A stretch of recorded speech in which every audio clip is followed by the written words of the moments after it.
Elon Musk made several announcements this week that shows the dominance of his companies and his plans for massive scaling. First, Elon said that the upcoming Tesla annual shareholder meeting in November will be a very special one. He also confirmed that he's planning on deploying solar and batteries at absurdly massive scale. He said for serious power in the 100 gigawatt continuous range, it needs to be solar and battery powered, and a 1 terawatt solution is the only realistic option. Second, responding to a post saying Elon's boring company is dangerously close to being able to provide every city dozens of miles of light rail tunnels at no cost to the public, Elon said tunnels are needed to address choke points in cities, and the future is individualized mass transit with autonomous electric vehicles, not trains. Third, Elon continues to say he thinks xAI has a chance of reaching artificial general intelligence with their upcoming Grok 5 later this year.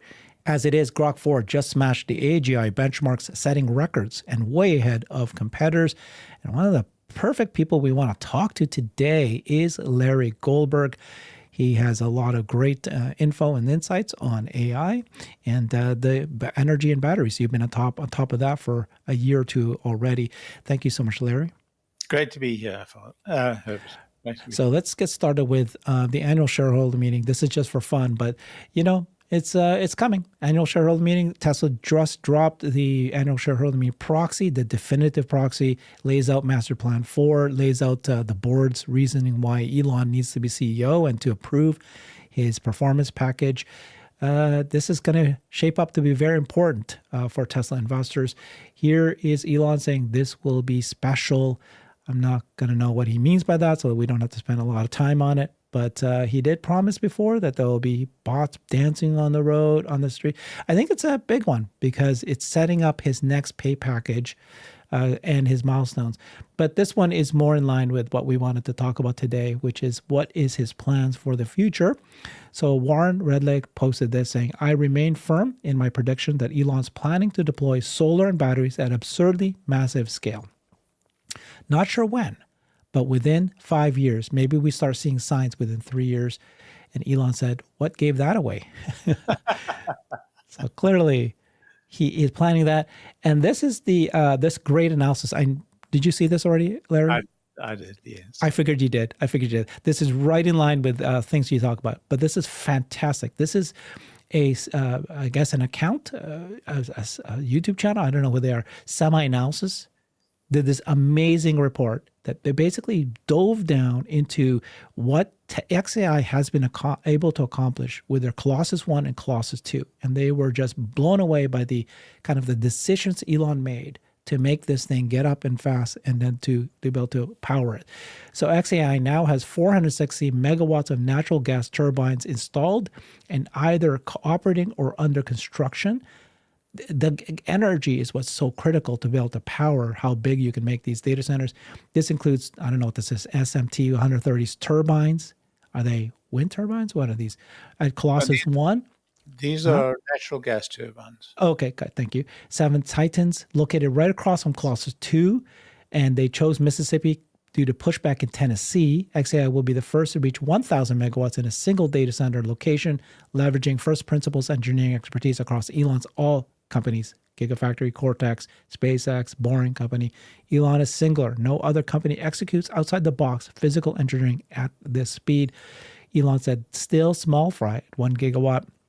For serious power in the 100 gigawatt continuous range, which is 1/5 of U.S. average power consumption, it probably needs to be solar battery powered. At 1 terawatt, solar battery is the only realistic option.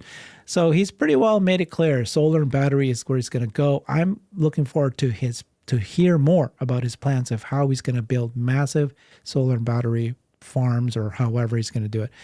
What's your take on all that, Larry? Well, I mean, Elon really believes that scale matters. And this is the hard truth of AI. Scale matters. There are inklings of solutions to scale in AI, and a lot of people have put forward some ideas. But at the end of the day, Elon is putting his money on 1,000 gigawatts of power.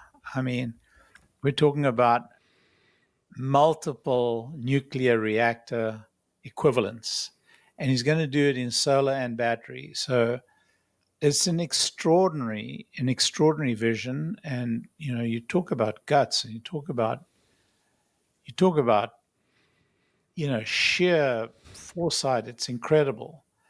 Now, a lot of people are going to second guess it. A lot of people are going to say, "Oh, you shouldn't do it. It's wasting money. He's going to lose all this money." He's going to do it, and he's going to be very successful at doing it. Larry, I know you study this. You were researching energy for so long. Like 2 years ago, you did a bunch of research on the mega packs and so forth. So I think I mean, this is as clear as it is. He is going to do massive solar and battery, because I've been saying Tesla has not done energy generation, and they're going to do energy generation. But do you think that it's going to be some sort of solar farm in Texas, somewhere in the US, solar farm in Saudi Arabia, or have you researched yet the space-based solar? So having solar panels of kilometers wide near the sun, microwave down to Earth. Highly doubt it's going to be space-based. That may come in 20 years' time. I think we have a lot of problems to solve before we get there.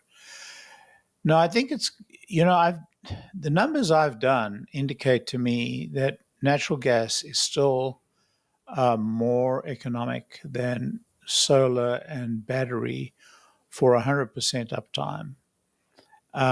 And so when Elon says that it has to be solar to be economic at 1,000 gigawatts, then I have to accede to it.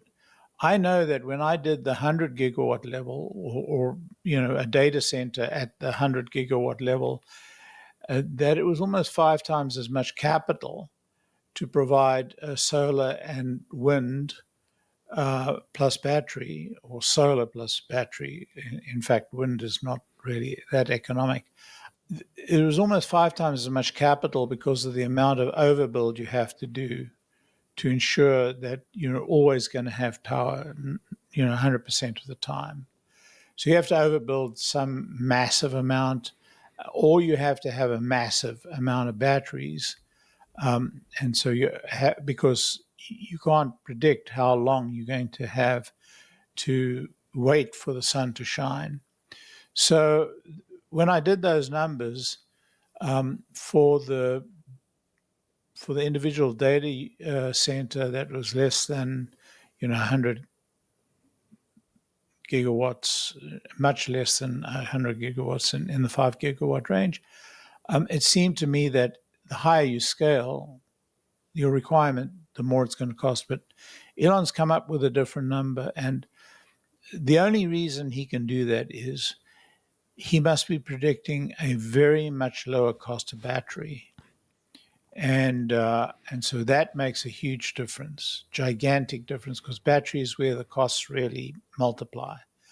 So I'm fascinated to see what's coming down the pike, because if the battery prices are going to fall as rapidly as it now looks like they are, that in 5 years' time you can build a 1,000 gigawatt data center using batteries, then we're in for an incredible couple of years.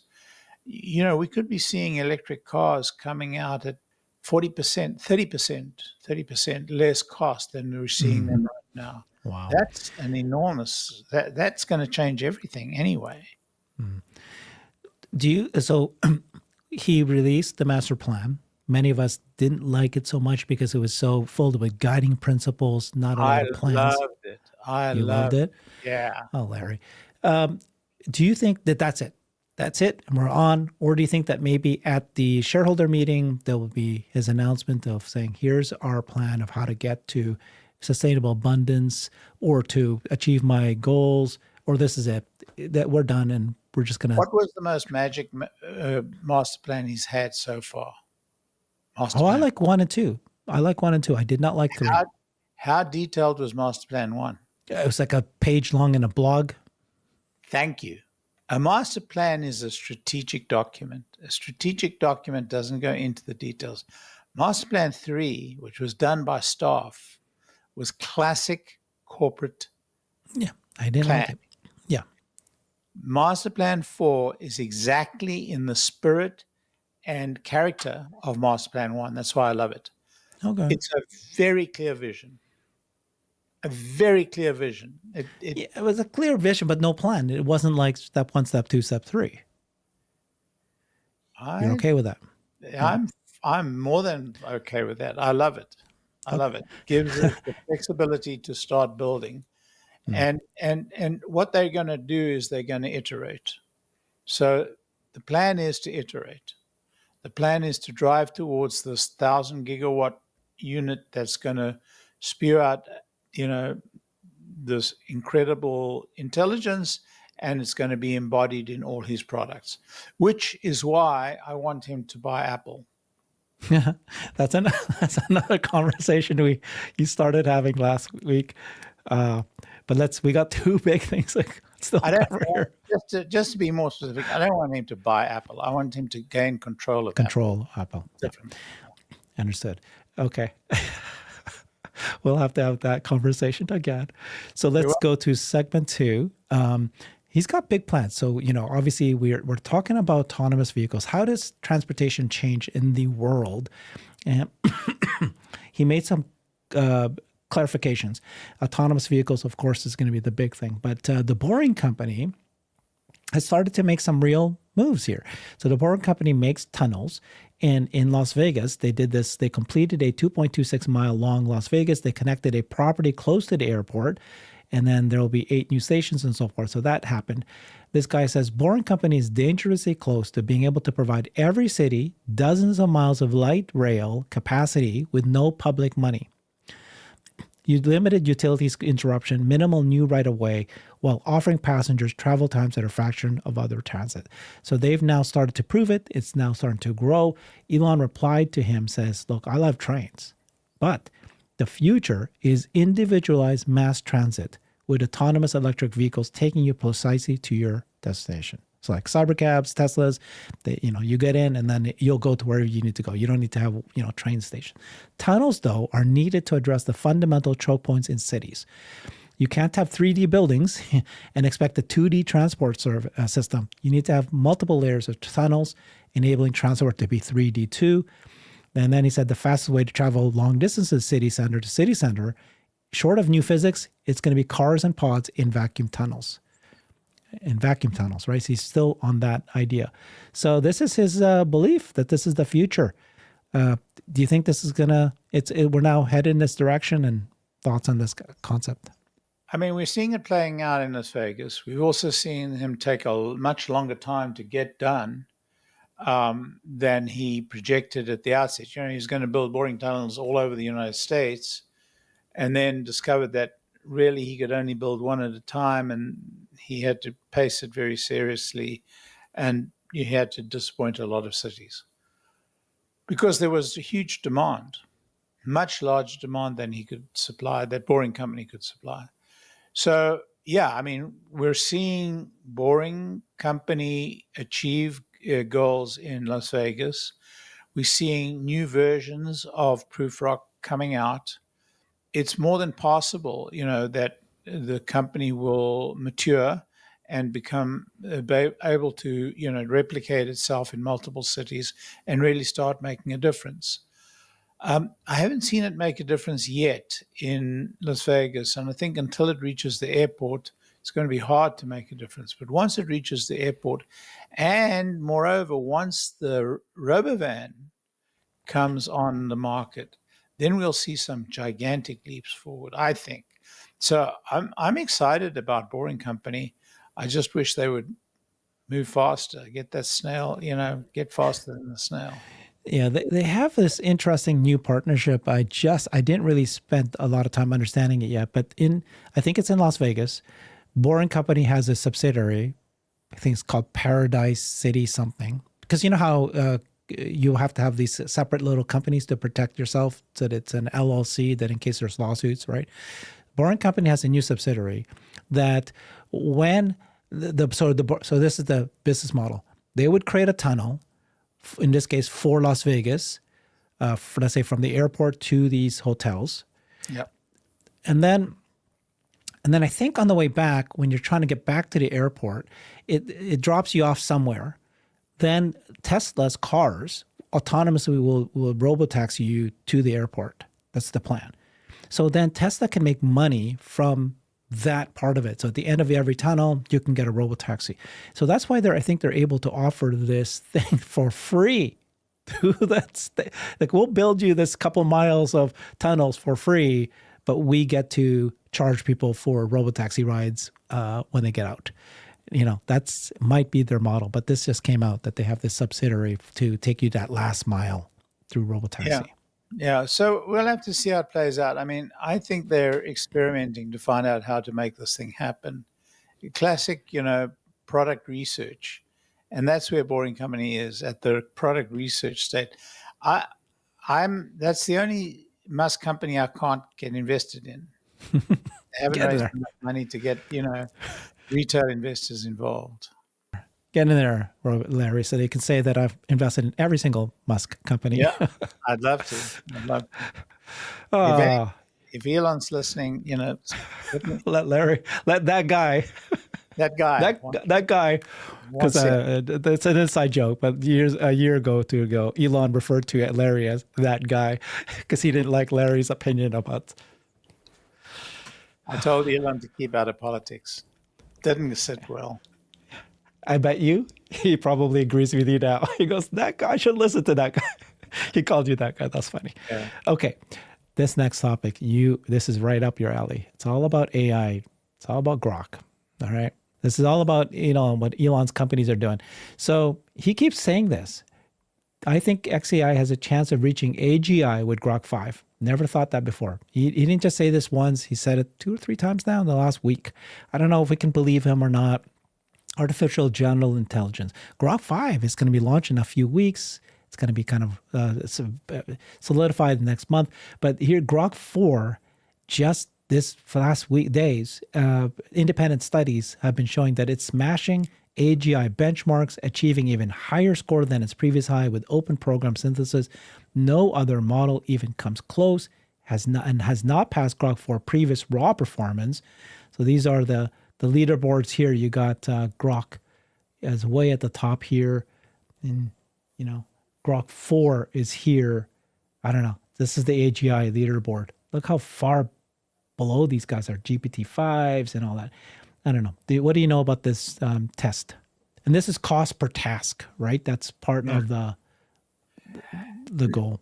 Not enough. I mean, one has to really understand these tests because we've been burned several times on multiple of these tests.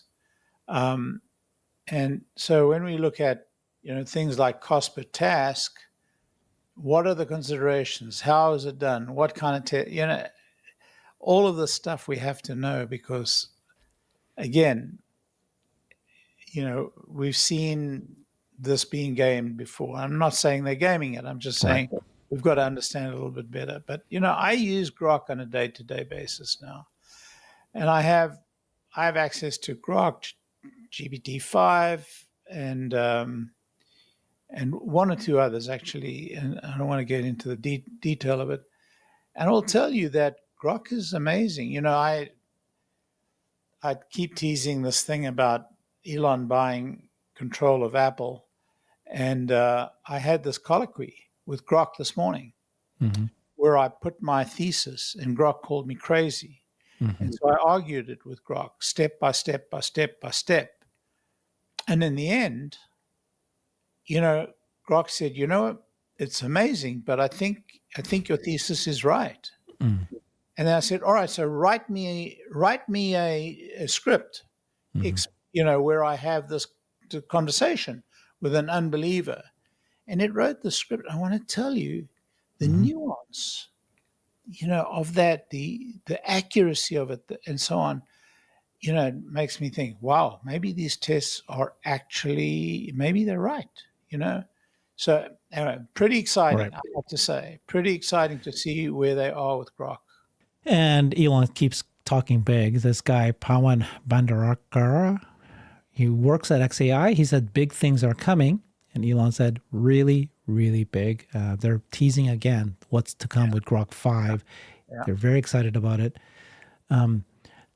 He said, "Great work by Grok code team. This is just a beta release. It's improving almost every day." He says it's been 22 days since the release of Grok code. From day 3, Grok code has held the top spot on both the daily and weekly Grok code. I said, yeah. So Open, again, yeah. so Yeah. again, they're just killing it with leaderboards left, right, center, Yeah, but you know what this is? This is actual usage of creating the, code. Yeah. uh, not creating code, Mm. of using the router, using the what is becoming the universal router, which means that there's a huge usage growth of Grok code using the router. So this is a pretty impressive performance in terms of actual usage.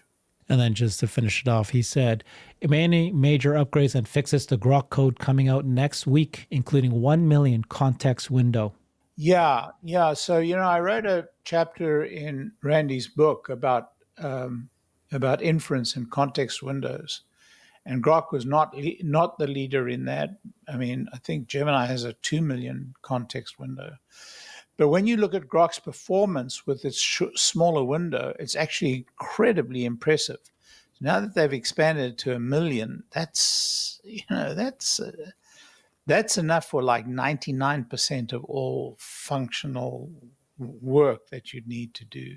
So that's a very impressive number.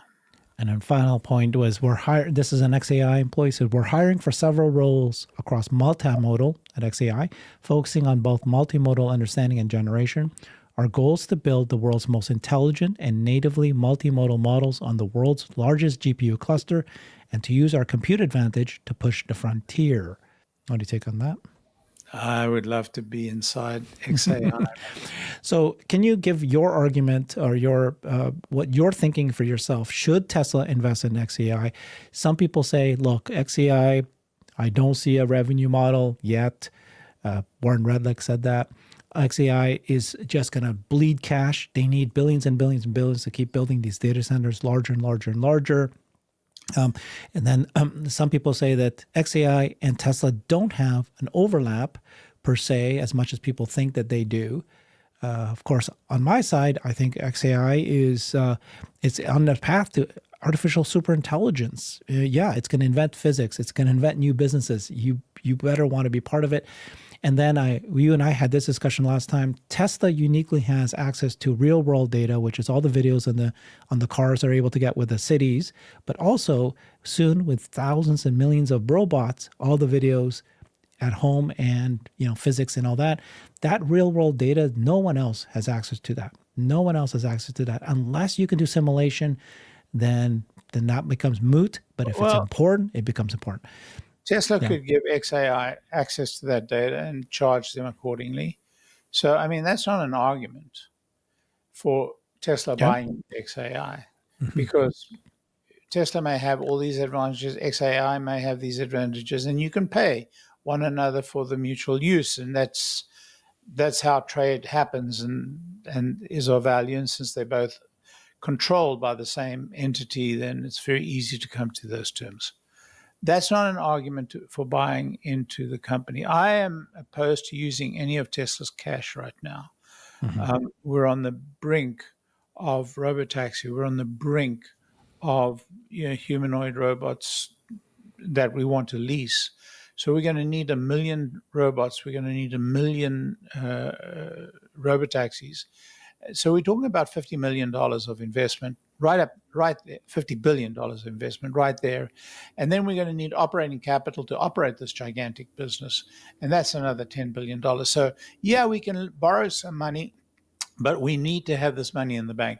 So what I would like to do is I'd like to swap share for share. I'd like Tesla and XAI to swap shares. That would give Elon a higher percentage of control because he controls XAI, absolutely. That would give him a higher degree of control shares in Tesla. And at the same time, it wouldn't dilute him from XAI very much at all because it's really like 2 for 1 or 5 to 1 in terms of valuation. Maybe more than 5 to 1 in valuation. So it makes a whole lot of sense for them to exchange shares to minority level on each side, so it doesn't affect the votes, and it does improve Elon's control, and it gives us, a closer relationship. And it makes sense because there's a lot that OpenAI can do for Tesla, which is your point, and that is to say it has this compute capacity. And they would want to have an internal agreement rather than external agreement between two companies with different managements and different ownership. So I think it makes a lot of sense to do that. But my hobby horse right now is Tesla to take control of Apple, and to do that, not Tesla, but Elon, because Apple has the greatest treasure trove of private data in the world by far. It's not even close, and they want that to remain private. And so to do that, what should happen is Elon Inc., Elon himself should take control of Apple, should use Apple's private data to provide for every person who owns an Apple device a digital twin. That digital twin can go into the devices such as the phones, but also the robots and some future device which Elon can devise, because Elon is the greatest product manager that we've ever seen, and possibly equal to Steve Jobs, possibly better than Steve Jobs. I'm not sure, but he would replace Steve Jobs, because right now Apple is just, it's no country for old men. The frontier, and so it's time. This is what's got to happen in order to save Apple. We need to do a show just on that to explain to me exactly how we can get just control. He doesn't need to buy, but he can do it. He can do it. It's within his grasp. What, I don't know the word. Is it irony? What irony? Fate loves irony. So Apple tried to, or Elon at one point didn't beg, but he called up Tim Cook to say, hey, Tesla needs to be bought. You guys need to buy Tesla because we are almost out of money. Yeah, and then Tim Cook refused to take the phone call. And then now, wouldn't it be incredible if Elon comes back and says, I'm going to buy you? I don't think he can buy Apple. But not buy, but control. Certainly obtain control of Apple. Yeah. It is within his grasp. Interesting concept. You think differently, Larry. And again, appreciate your conversation. You're always add something new and intelligent to the conversation. Love you very much. Thank you so much. Thanks, everybody. Bye. I've created a website that is the most comprehensive resource for the Tesla investor. Please check it out. Simply go to my website at herbertong.com.